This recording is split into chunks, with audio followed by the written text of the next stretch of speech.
जय श्री राम, जय बालाजी सरकार। कैसे हैं आप सभी प्रिय साधकों? स्वस्थ होंगे एवं हम आप सभी के मंगलमय भविष्य की कामना करता हूं। आए हैं एक दिव्य और रोचक साधना को लेकर के। ग्रामीण विद्या में यह बहुत ही प्रचलन विद्या है, बहुत विख्यात विद्या है और आज से नहीं, पुरातन से बड़े बुजुर्ग सभी इसी प्रकार पूछा लगाते थे। जी हां, जैसा कि आपने देखा,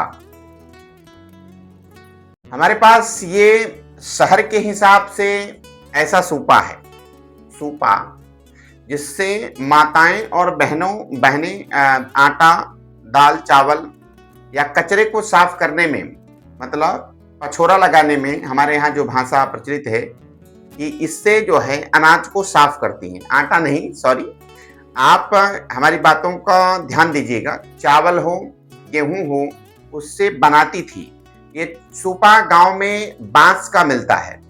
ये हम आपको दिखाने के लिए प्रयोग में ले रहे हैं, ऐसा सूपा नहीं चलेगा, लेकिन आप समझ भी तो नहीं पाएंगे, इसलिए इसको लेना अति आवश्यक था। ये सूपा, इस सूपे की विद्या से आप पूछा लगा सकते हैं। सूपा की विद्या चलती कैसे है, आइए हम जानते हैं। सूपा की जो विद्या है बहुत ही प्रचलित और विख्यात है। यह हनुमान जी महाराज की के मंत्रों द्वारा चलती है। इसमें कैंची या इसके ऊपरी हिस्से पर जो बांस का होता है, वह बांस के सूपे में यहाँ पर एक होल जैसा होता है, उसी होल में सूपे को फंसाया जाता है और हल्के हाथ से दो आदमी इसको पकड़ करके रखते हैं और ये सूपा ऐसे घूम करके जवाब देता है, ऐसे घूम करके जवाब देता है, अपने आप घूमता है। ये तो हम अपने हाथ से घुमा करके आपको दिखा रहे हैं, परंतु वह मंत्र शक्ति से अपने आप घूमता है। मुझे इसकी कोई आवश्यकता नहीं है कि मैं सूपे वाली विद्या से आपको बताऊं, परंतु यह विद्या अपने पास भी है। सूपे की जो विद्या है, सूपा चलाने की जो विद्या है, उस विद्या से आप किसी भी व्यक्ति के विषय में जानकारी प्राप्त कर सकते हैं। यह सूपा ही जवाब देता है हनुमान जी महाराज की शक्ति के माध्यम से। इसमें साबर मंत्र का प्रयोग होता है। धूप, दीप, नैवेद्य, ये तमाम प्रकार के उपयोग होते हैं। इनका जो प्रयोग है वह बड़ी ही आसानी से सिद्ध हो जाता है। साबर मंत्र का जो प्रयोग है वह आपको यहाँ पर सिखाया जाता है, वह आपको यहाँ पर बताया जाता है। सूपा चलाने की विद्या से आप क्या कर सकते हैं, इसकी संपूर्णतया जानकारी हम आपको देते हैं। सूपा चलाने की जो विद्या है, इससे आप किसी के व्यक्ति के घर में किया कराया, क्या खा के आया, क्या पीकर आया, क्या नहाकर आया, वो सारी चीजों की जानकारी ये सूपा बताएगा।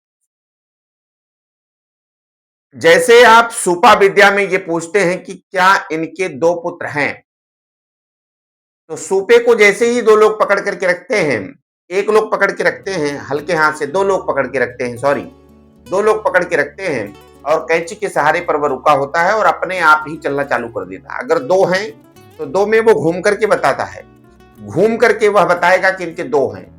अगर आपने पूछा क्या इनके चार हैं तो घूम के बताओ, तो नहीं घूमेगा। सही जवाब देने के लिए वह घूम करके इशारा करते हैं और इशारा करके वो बताते हैं। यह हनुमान जी का साबर मंत्र है, बहुत ही जल्दी सिद्ध होता है, बहुत ही शॉर्टकट है, ठीक है। इसमें भी आपको 7 से 10 दिन, 11 दिन लग सकता है। इसमें विधि का बड़ा ध्यान रखना होता है।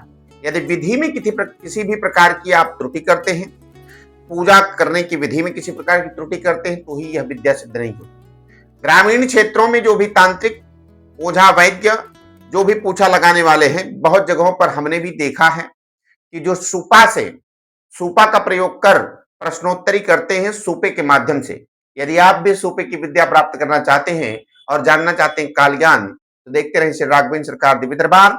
और इसकी संपूर्णतया जानकारी साधना की आपको यहाँ गुरु दीक्षा लेने पर प्राप्त होगी और यहाँ गुरु दीक्षा लेकर के इसको सीख करके जा सकते हैं और एक अच्छा छोटा सा दरबार चला सकते हैं। आप भी भूत भविष्य वर्तमान हनुमान जी महाराज की कृपा से एवं सूपे के सहारे से बड़े ही आसानी से सभी की समस्याओं का समाधान कर सकते हैं। इसी के साथ अपनी वाणी को विराम देते हैं। जय श्री राम, जय बालाजी सरकार।